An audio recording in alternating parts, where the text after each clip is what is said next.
This is the story of a 48-year-old American man who runs a large regional supermarket chain based in the Midwest and leaves for Ghana to enter into a polygamous marriage with 4 young black women in their 20s. Before watching the video, please subscribe and like. It gives us great strength. In a city in Ohio stood the flagship store of a well-known supermarket chain. There worked its renowned owner, a 48-year-old man named Robert Miller. He was a self-made man who started with a single small grocery store and grew his business. Thanks to his diligence and boldness, he came to operate the largest regional grocery chain in the area in just over 15 years. Robert Miller's supermarkets were always bustling with customers, even on weekdays. From seniors pushing shopping carts to parents with young children, the parking lots were often full on weekends. He had a reputation for being a good community leader, taking excellent care of employee benefits and frequently sponsoring local events. As a result, local residents affectionately called him Mr. Miller and held him in high esteem. However, contrary to appearances, there was an emptiness in his private life. Being unmarried at 48 and having no one he could truly call family were contributing factors. Having struggled since his youth and dedicating himself solely to his business, dating and marriage had always been put on the back burner. Even when people occasionally suggested he get married, he would just laugh shyly and say, "It's too late for me," brushing it off. One day, while living such a repetitive life, Robert encountered new people by chance. They were 4 young black women. They were just 26, 25, 24, and 23 years old. Their ages varied slightly, but they were all friends from Ghana. While attending university in Accra, the capital of Ghana, they had come to the United States through an exchange student program at the local state university. The women's names were Abina, Elena, Kia, and Jamila, respectively. They first got to know Robert Miller when they started working part-time at his main supermarket. Needing to cover their dorm living expenses and tuition fees, the 4 applied for the supermarket's job posting seeking part-time help, although their English was still developing and accented. Robert hesitated slightly, as he hadn't hired many international students before, but after interviewing them himself, he highly valued the 4's diligent attitude and bright energy. Furthermore, as someone who had built his life through business and always enjoyed new challenges, he readily decided to hire them. Abina, Elena, Kia, and Jamila mainly handled tasks like stocking shelves, assisting cashiers, bagging groceries, and cleaning the store. Initially, there were awkward situations due to cultural misunderstandings or language nuances, but the 4 worked enthusiastically and soon became friendly with the other staff. Moreover, customers showed curiosity and support, remarking on how diligently the students from abroad were working. One late night at closing time, while Robert was inspecting the store, he found the 4 finishing their shift and preparing to leave.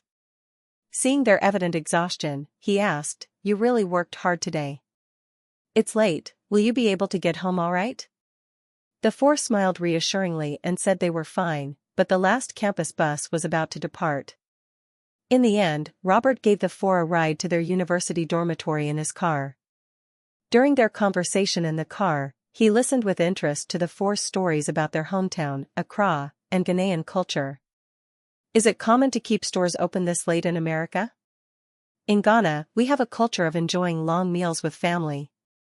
As they exchanged such words, Robert felt a strange warmth.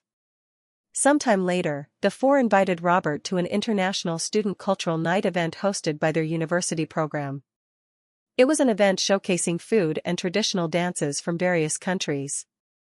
He attended with some managers from the store, initially planning just to take a quick look, but seeing Abina, Elena, Kia, and Jamila dancing in traditional Ghanaian attire made his heart pound strangely. It was the first time he had felt such an emotion in his 48 years. After the event, he stayed for the informal gathering they invited him to. A cheerful atmosphere, typical of university students, continued, and attendees took turns introducing themselves or sharing life stories.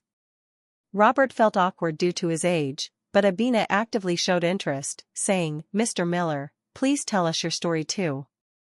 We're curious about how you started the grocery business." He calmly spoke about his difficult childhood, losing his parents early and being raised by relatives, and the years he endured relying solely on hard work and business sense.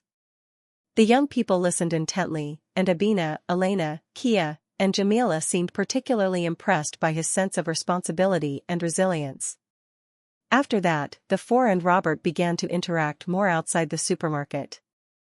On weekends, they would explore popular local restaurants together, visit county fairs or city festivals, or Robert would drive them to nearby parks or landmarks to help them experience American culture.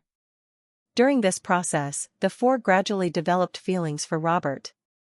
Then, one day, something happened. Late one evening, as Robert was leaving after locking up the supermarket, the four were secretly waiting for him. They cautiously approached him. "Mr. Miller, could you perhaps listen to us for a moment?"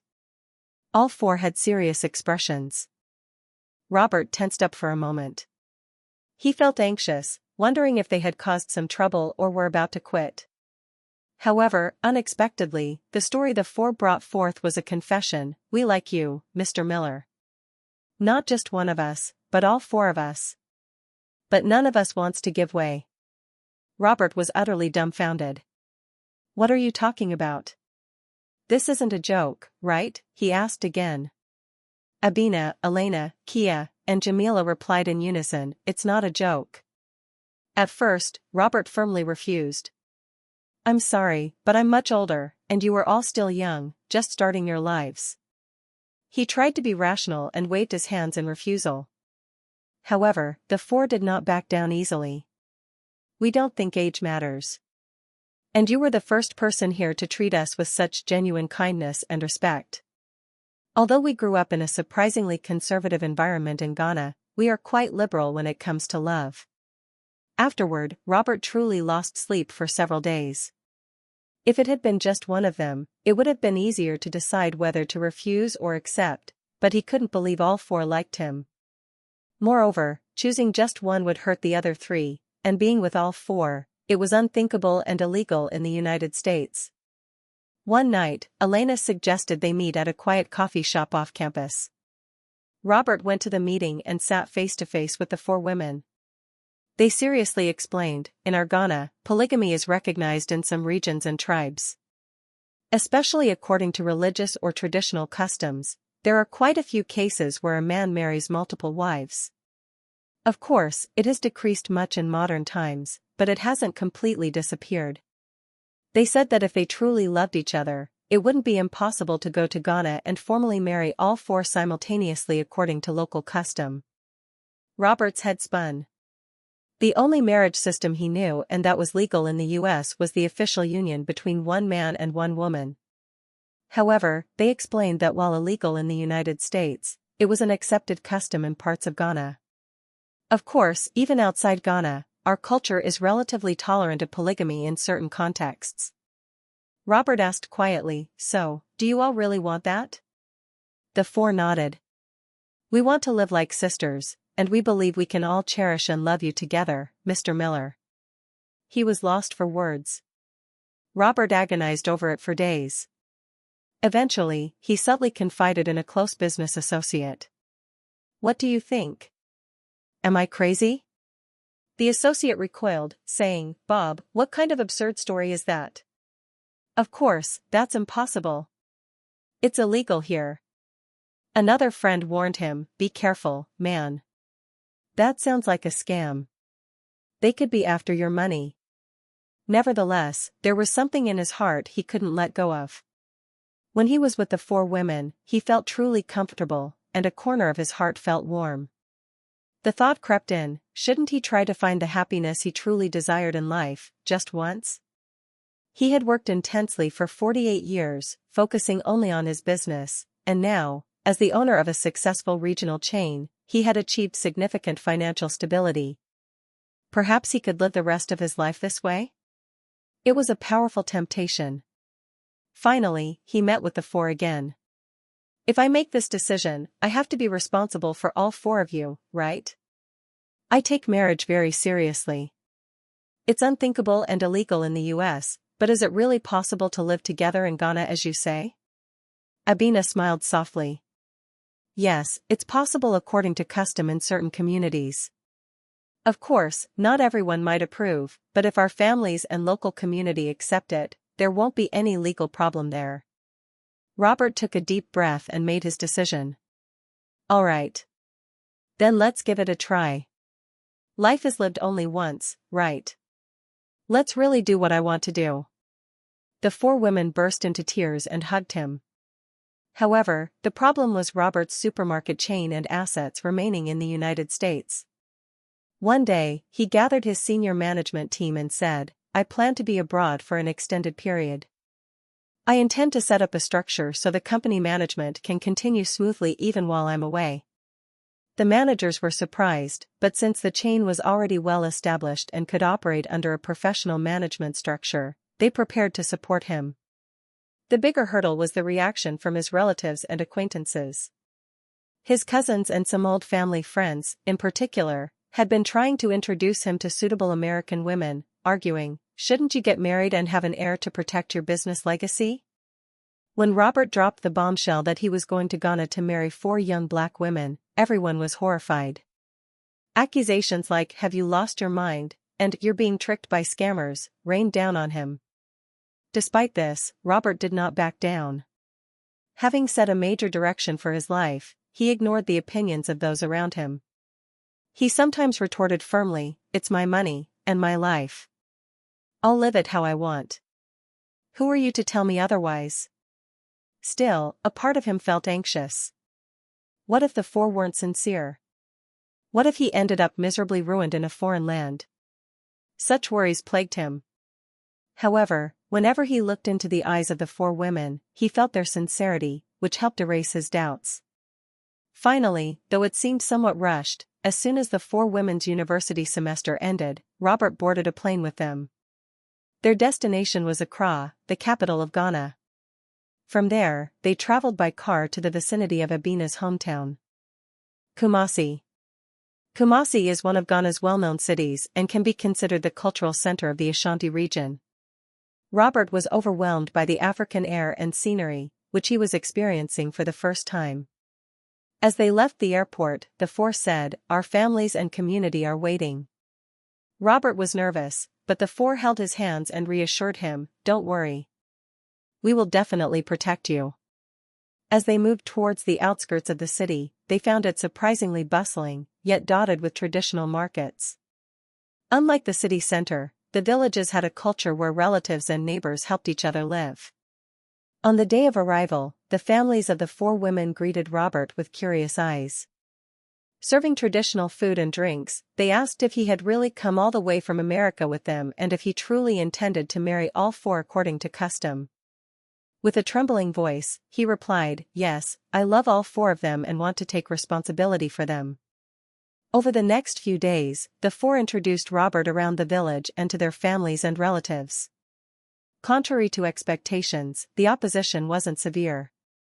Of course, some expressed concern, wondering if it was okay to marry a man from so far away, especially since marriage is often seen as a once-in-a-lifetime event, but the general reaction was positive, with comments like, he seems financially stable and responsible. After several weeks, preparations for the customary wedding ceremony began in earnest. Some traditional Ghanaian marriage customs were long established, belonging to a culture where it was possible, in certain communities, for a husband to take multiple wives. Although modern Ghanaian national law doesn't formally recognize polygamous marriages contracted after 1959, customary law marriages, including potentially polygamous ones, are still prevalent and socially accepted in many communities, existing alongside the official legal system.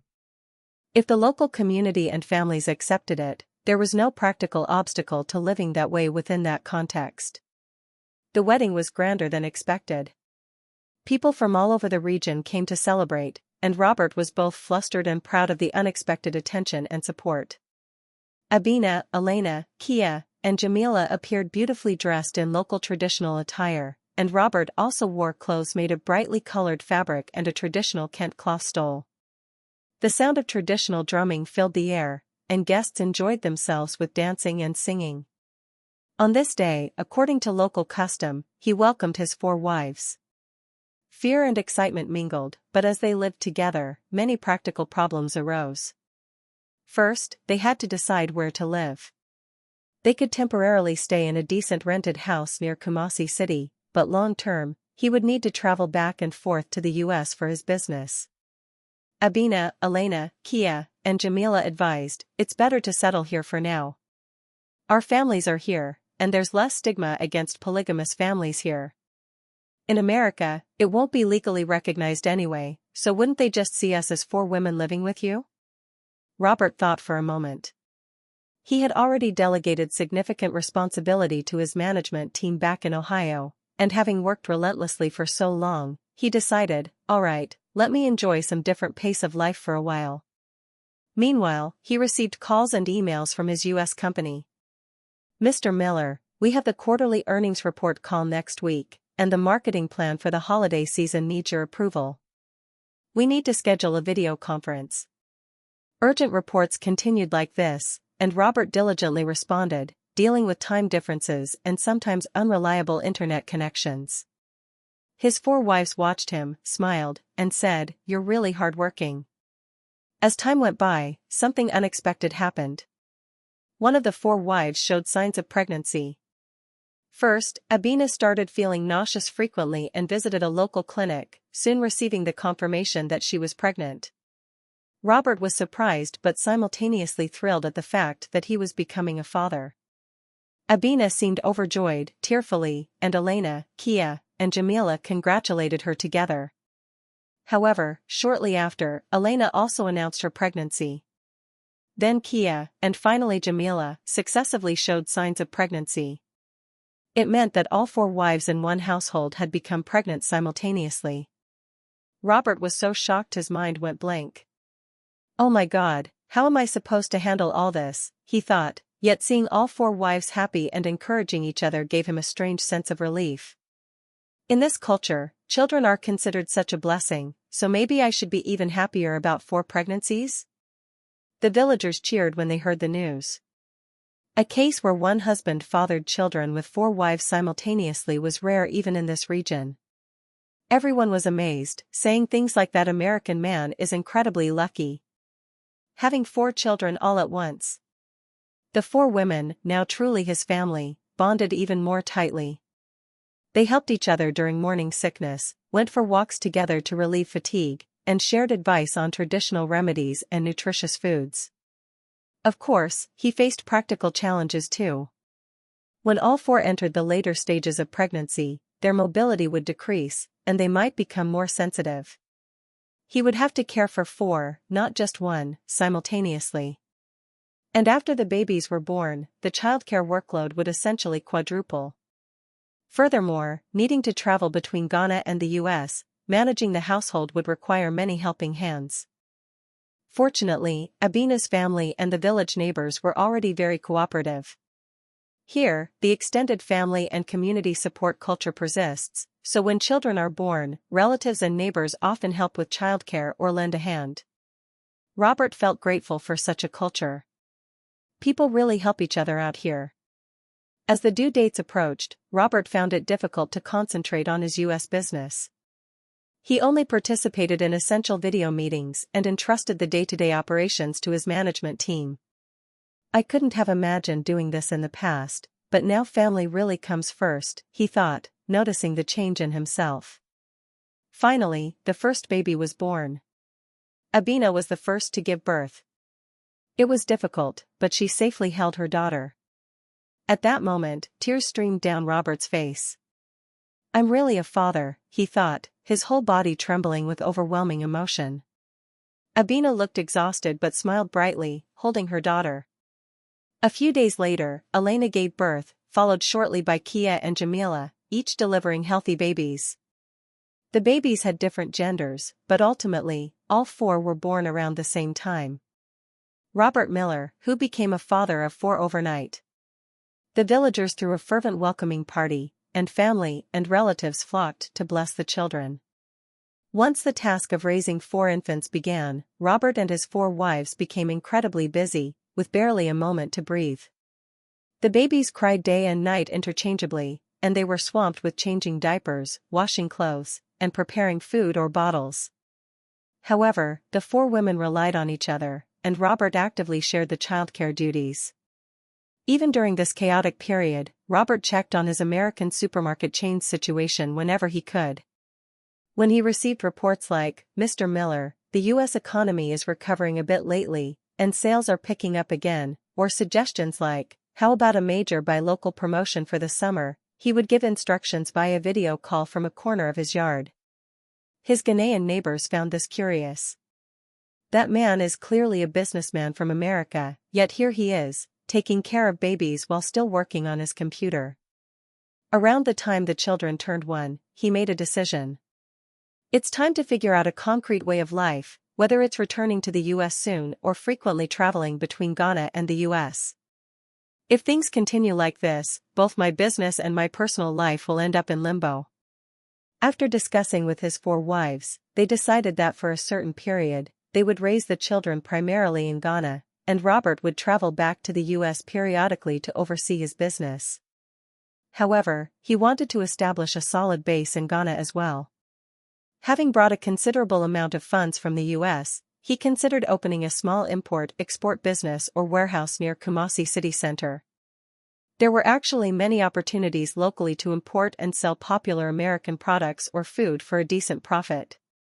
Abina, Elena, Kia, and Jamila enthusiastically agreed, "Let's start a small business here. We can help even while raising the children."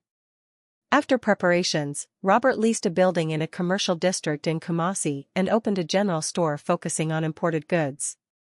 It involved bringing in popular American snacks, packaged foods, household items, and electronics. Initially, he struggled with local customs clearance procedures and logistics, but relying on his business acumen and capital, he gradually established the venture. As a result, he essentially created a small trade link between his life in the US and Ghana. Over time, his household became known locally as a unique and affluent family. A husband who was an American businessman, 4 wives, and 4 children.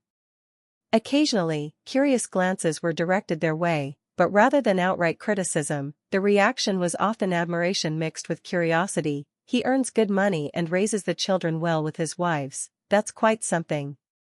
Of course, conflicts were not entirely absent. Long after childbirth, the 4 wives sometimes clashed over moods or parenting styles. For instance, Abina tended to be stricter about schedules, while Kia preferred a more relaxed approach. Elena and Jamila acted as mediators, but when all 4 personalities rubbed against each other, the intensity was strong. Whenever that happened, Robert would clutch his head, thinking, "Why did I think marrying 4 wives was a good idea?" But then he'd see his wives lovingly caring for the children and swallow a sigh. Back in the United States, relatives and acquaintances still couldn't understand him. He heard warnings like, "When on earth are you coming back for good? Don't waste all your money over there and regret it later." But he had already prepared. Shares in his company were partly distributed through an employee stock ownership plan, ESOP, and strong incentives kept the management team motivated and the business running.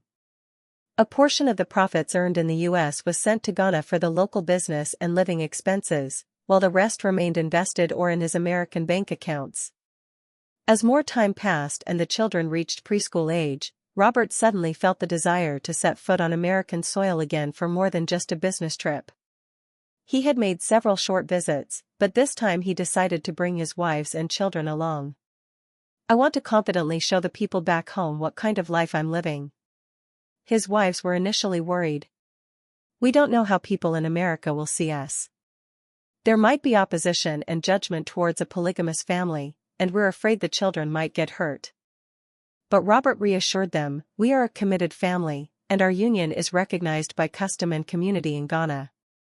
Even if there's criticism in the US, I'm fine. What matters is that we love each other, right?"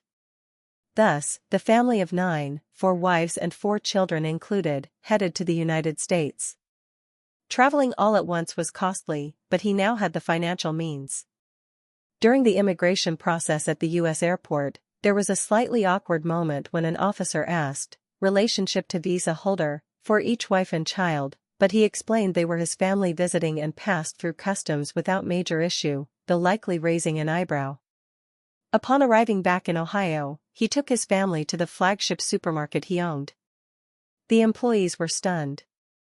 "It's great to see you after so long, Mr. Miller, but who are these people?" Robert proudly introduced them. "This is my family.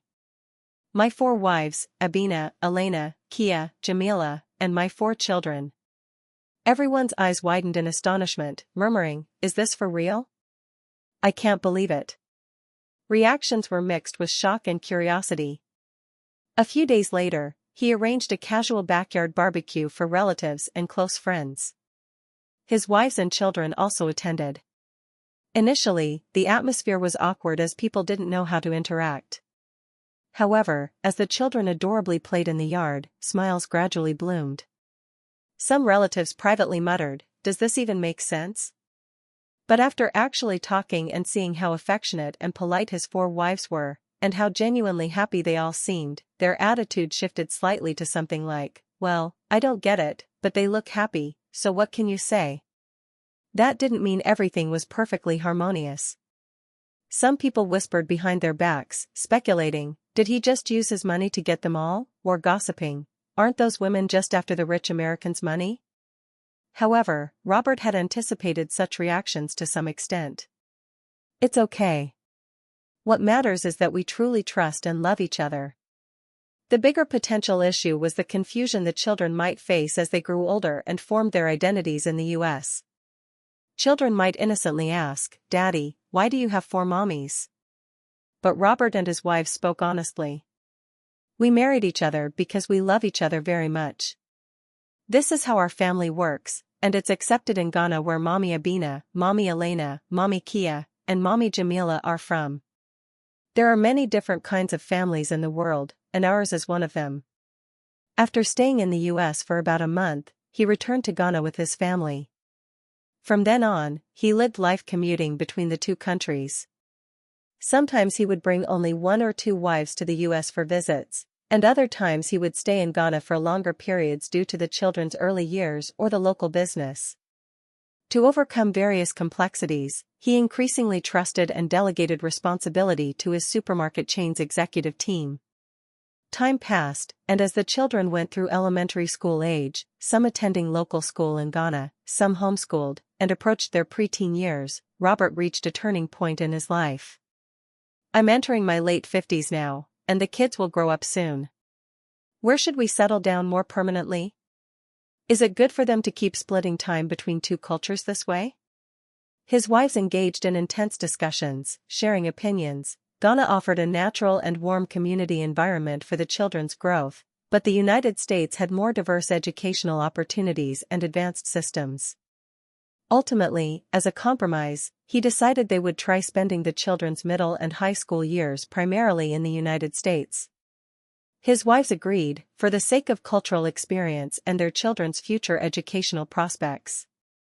So, once again, the entire family moved to the United States, this time arranging for a more long-term residence, perhaps renting a larger house in a suburb of Columbus. In the meantime, the supermarket chain he cherished had grown further, expanding into neighboring states. A corporate headquarters was established, professional executives ran the operations, and Robert essentially became the chairman of the board, semi-retired from daily management. People in the business world praised him as a savvy entrepreneur, but he would calmly say, "Being with my children is more important to me now." The children attended American public schools and inevitably drew attention among friends due to their unusual family situation.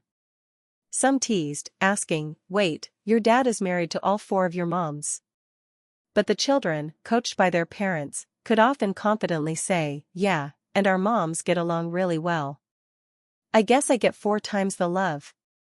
Of course, there were times they felt hurt or misunderstood, but whenever that happened, Robert and his 4 wives embraced the children and tried to communicate actively and openly. As the children gradually grew into teenagers and young adults, Robert approached his 60s. He felt the physical limitations of age, but thanks to his wives and children who were always by his side, he felt his life was rich. Sometimes he wondered, what if I had refused back then, when those 4 Ghanaian women working at my store confessed their feelings to me? I probably would have just run the supermarket chain, maybe married conventionally or stayed single, grown old in Ohio. I might have accumulated even more wealth, but I wouldn't have the heart-pounding memories and precious, unique family I have now. When Robert looked back on the history of raising children with his 4 wives, even the difficult moments seemed like defining parts of an incredible journey. His life was never simple. The judgmental stares in the U.S., cultural differences, misunderstandings, conflicts, even the confusion his children sometimes felt growing up, reflecting on each one, it was not an easy path. Nevertheless, he doesn't regret it. This was what I truly wanted deep down. I just held on tight to the love and family that came unexpectedly late in my life. And this whole journey ultimately boils down to the simple truth of people connecting with and loving people. Robert sometimes faces blunt questions from Americans like, how can you possibly live with 4 wives? Isn't that illegal and just weird? When that happens, he calmly replies, love doesn't always have to fit into the standard American box, does it? Legally, in the U.S., it's complicated, but in our hearts and by the customs we followed in Ghana, we are a family. We take responsibility in our own way, respect each other, raise our children, and create our happiness. Now, the home and business left in Ghana are managed by local partners, and the American supermarket chain is stable under its executive leadership. His 4 wives are also pursuing their own interests or small ventures in the U.S., adapting to American life while retaining their Ghanaian heritage. The children are exploring college and career paths, growing up as global citizens who navigate both American and Ghanaian cultures. On holidays or special occasions like Thanksgiving, even Robert's American relatives have gradually come to accept this family, albeit with lingering confusion. The attitude is something like, I still don't understand it, but they seem to be living well and happily in their own way, so I guess it's their business. Of course, under U.S. law, he could only be legally married to one person, or none, if they never formalized it in the U.S., with the other 3 having no legal spousal status. This sometimes created bureaucratic hurdles with things like insurance or legal documents. But in Ghana, within their community context, all 4 wives were considered his legitimate customary wives. Despite the external legal complexities, within the family, there's a firm conviction, we are one family unit that acknowledges and supports each other. One evening, as Robert nears 60, a simple dinner takes place in the backyard of their Ohio home. A table is laden with a mix of American and Ghanaian dishes prepared by his wives, and the young adult children chatter about college, work, and friends. Robert quietly watches the scene for a moment. It's far from the typical American nuclear family, but this place overflows with laughter, conversation, and consideration. He murmurs inwardly, how did I end up living this life? Everyone back home thought I was crazy at first. But I chose this path, and in the end, I received more love than I could have ever imagined. At the same time, a slight fear brushes past. As he gets older, what choices will he have to make for the children's futures? Might his wives feel lonely sometimes, so far from their original home? But he shakes his head. He doesn't want to miss today's happiness worrying about a future that hasn't arrived yet. A cool evening breeze blows across the yard. His wives call out, honey, dinner's ready. The children also chime in, waving, Dad, come on. Robert smiles warmly and walks briskly towards the table. The path is by no means ordinary, especially by American standards, but for him, at least, it is the path of his life, lived without regret. Not everyone might understand, but the family he built with his 4 wives became the warm sanctuary he had longed for and sought, and the way he lives his one life most intensely. And his 4 children are growing up in this diverse family, learning firsthand about love and solidarity that transcends prejudice and borders. All of this originated from a small connection that began unexpectedly at the age of 48 in a Midwestern supermarket. Mr. Miller, we like you. But all 4 of us. If it hadn't been for that bewildering confession, Robert Miller would likely still be trapped in a successful but perhaps unfulfilled life, preparing for a conventional old age. But he took a step onto an unconventional path, and at the end of that path, he encountered a completely different landscape. Life is said to be unpredictable. Robert Miller's story proves this fact once again. It was a seemingly reckless choice by conventional standards, but ultimately, despite the scrutiny, he pursued his own unique version of happiness.